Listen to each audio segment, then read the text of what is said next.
मैंने आईने में अपनी परछाई को पलक झपकते देखा, जबकि मैंने नहीं झपकाई थी। एक सर्द लहर मेरी रीढ़ से होकर गुजरी।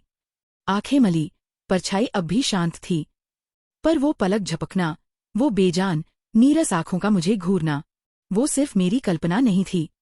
रिया, 22 साल की उत्साही छात्रा, अपनी गर्मियों की छुट्टियां शिमला के पास अपने पुरखों की सदियों पुरानी हवेली में बिता रही थी। हवेली भव्य थी, पर उसकी दीवारों में एक अजीब सा ठहराव था, जैसे समय ठहर गया हो। रिया के दिन पुरानी किताबों में खोए रहते या हवेली के धूल भरे कमरों को निहारते बीतते थे। उसे पुरानी कहानियां और किंवदंतियां हमेशा से पसंद थीं, पर यहाँ एक अजीब सी ठंडक थी, गर्मी के दिनों में भी। कभी कभी उसे लगता कोई उसे लगातार देख रहा है।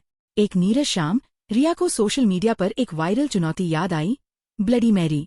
उसने पहले कभी ऐसी बेवकूफ़ी नहीं की थी, पर आज शायद उसे कुछ रोमांच चाहिए था। उसने दादी के बेडरूम में लगे भारी नक्काशीदार आईने के सामने खुद को पाया।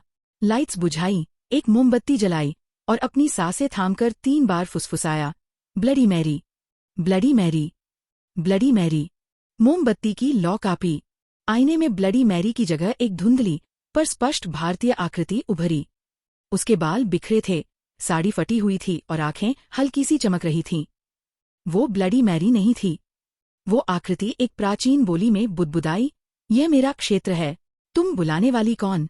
आईने में दरार पड़ने लगी। मोमबत्ती बुझ गई, कमरे में घना अंधेरा और एक तीखी सड़ी हुई गंध भर गई। मेरी रूह कांप गई। डर के मारे मैं जम सी गई थी, पर साथ ही एक अजीब सी जिज्ञासा भी थी। ये ब्लडी मैरी नहीं थी, यह कुछ और था, कुछ स्थानीय, कुछ जो इस हवेली से जुड़ा था। मैंने अगले कुछ दिन हवेली की पुरानी पोथियों और दादी की अलमारी में छिपी डायरियों को खंगालते हुए बिताए। एक धूल भरी रेशम में लिपटी डायरी में मुझे चामुंडा नाम की एक डायन या चुड़ैल की कहानी मिली। सदियों पहले इस परिवार के एक पूर्वज ने चामुंडा के साथ विश्वासघात किया था, उसकी शक्ति का दुरुपयोग करने की कोशिश की थी और अंततः उसे उसी नक्काशीदार आईने में कैद कर दिया था। आईना उसकी जेल था, उसका शाप। असामान्य घटनाएं अब रोजमर्रा की बात हो गई थीं। आधी रात को मैं जाग जाती, दरवाजे अपने आप खुलते बंद होते, कमरों से बच्चों के रोने की या महिलाओं की फुसफुसाहटें सुनाई देती जो मेरी भाषा में नहीं थी। मेरी नज़र के कोने में काले परछाइयां दौड़ती, इतनी तेज कि पलक झपकते ही गायब हो जाती।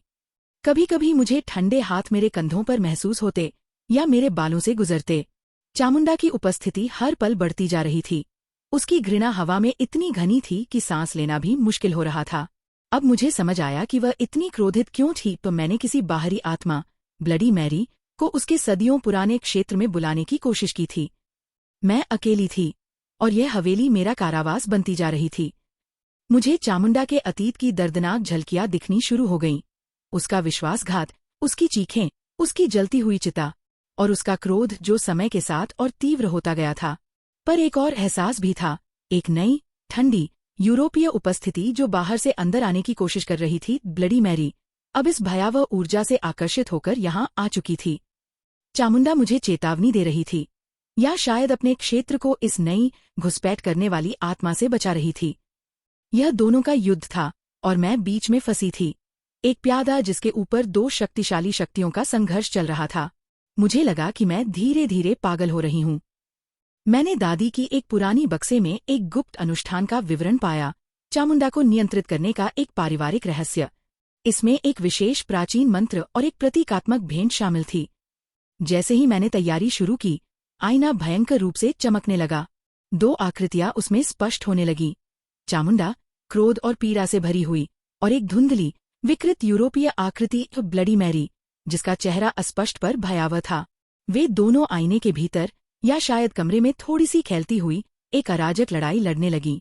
चामुंडा की शक्ति कच्ची और प्राचीन थी, जबकि ब्लडी मैरी की ठंडी और विश्वासघाती। हवेली हिलने लगी, जैसे वह भी उनके बीच के संघर्ष में फंसी हो। मुझे एहसास हुआ कि मुझे ये अनुष्ठान अभी पूरा करना होगा, या तो उन दोनों को हमेशा के लिए भगाने के लिए, या कम से कम चामुंडा को फिर से नियंत्रित करने के लिए। मैंने मंत्र का जाप शुरू किया। मेरी आवाज में डर था, पर दृढ़ता भी। ब्लडी मैरी ने मेरे इरादे को भांप लिया और हस्तक्षेप करने की कोशिश की। उसकी अदृश्य शक्ति ने मेरे दिमाग में निराशा और भय भर दिया, एक ऐसी ठंडक जो हड्डियों तक जम गई। मुझे लगा जैसे मैं अपनी याददाश्त खो रही हूँ, अपने अस्तित्व से मिट रही हूँ। तभी चामुंडा ने एक पल के लिए मुझे ब्लडी मैरी के हमले से बचाया। उसकी आंखों में क्षणिक पीड़ा दिखी, पर उसने अपने क्षेत्र की रक्षा के लिए या शायद मुझे एक अंतिम अवसर देने के लिए अपनी शक्ति को ब्लडी मैरी के विरुद्ध इस्तेमाल किया। उस एक पल ने मुझे अनुष्ठान पूरा करने का समय दिया। मेरी आवाज कांप रही थी, पर मैंने अपनी सारी बची हुई ऊर्जा लगाकर जाप जारी रखा। आईने में दोनों आत्माओं की आकृतियां और भी विकृत होती जा रही थीं, एक दूसरे को निगलने की कोशिश कर रही थीं। हवा में जलने और सड़ने की दुर्गंध इतनी तीव्र हो गई थी कि मुझे उल्टी आ रही थी। हवेली के हर कोने से डरावनी आवाजें आ रही थीं, जैसे दीवारें भी चीख रही हों। मैंने अपनी आंखें बंद की और अंतिम क्षण दोहराया। मंत्र अपनी पराकाष्ठा पर पहुंचा। आईने से एक तेज, अंधा कर देने वाला प्रकाश निकला और हवेली में एक कान फाड़ देने वाली चीख गूंज उठी। दोनों आत्माएं हिंसक रूप से आईने में खिंच गईं और फिर आईना लाखों टुकड़ों में बिखर गया। हवा साफ हो गई, ठंडक गायब हो गई, एक अजीब सी शांति छा गई। मैं थक चुकी थी, पर जीवित थी। हवेली हल्की महसूस हो रही थी, पर दहशत अभी भी बनी हुई थी। मैंने आईने के टुकड़े इकट्ठे किए, कसम खाई कि मैं ऐसी चीजों से फिर कभी खिलवाड़ नहीं करूंगी। जब मैं सुबह की धूप में बाहर निकली तो आईने का एक छोटा, चमकीला टुकड़ा मेरी आंख पर पड़ा। उसकी परछाई में मैंने अपना ही चेहरा देखा, पर एक पल के लिए एक हल्की, प्राचीन मुस्कान मेरे होठों पर कौंधी, लगभग अदृश्य। क्या यह चामुंडा थी, अंततः शांति में, या उसका एक हिस्सा मुझमें रह गया था? हवेली का एक नया संरक्षक, या शायद ब्लडी मैरी का कुछ प्रभाव अभी भी बाकी था? शांति की असली प्रकृति अभी भी अनिश्चित थी, जैसे कि एक नई कहानी बस शुरू हुई हो।